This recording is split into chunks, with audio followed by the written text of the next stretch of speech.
ang prinsipe sa mga apostoles, usa ka mananagan nga taga Betsaida sa Galilea. Siya anak ni Jonas, human siya tawag, iyang ibiyaan ang tanan ni misulod siya kang Jesus.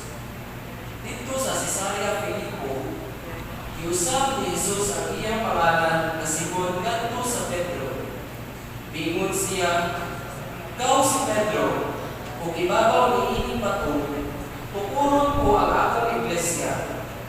Ug bisan kani ang kamatayon, dili gayon makahugtong niini." Kanunay gayon si Pedro sa pilit ni Jesus. Apan usab, iyang gilimod si Jesus sa makatulog ka higayon. Ilansang siya sa krus, nga gibali dito sa bukid sa Vatican, sa panahon sa pagpanglutos ni Emperador Nero sa tuig 64 AD. Si San Pedro mao ang unang Santong Papa sa atong simbahan Katoliko.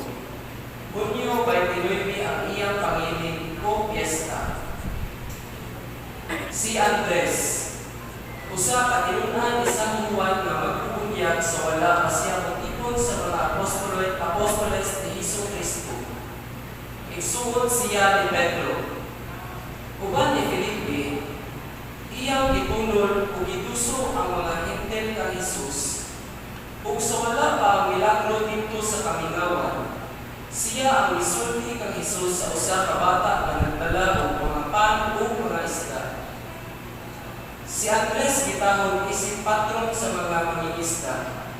Gitahon usab siya sa mga patron sa Russia, Greece ug Scotland, diin dito siya nagsangyaw sa Ebanghelyo human sa Pentecostes.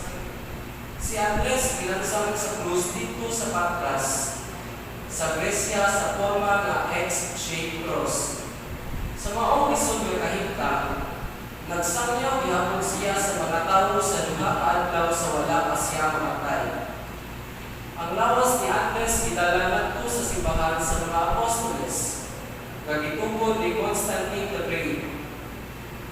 Apan niadtong 1270, sa dihang ang Constantinople dumala sa mga Latins, ang relikyas sa maong santo dito gipahiluna sa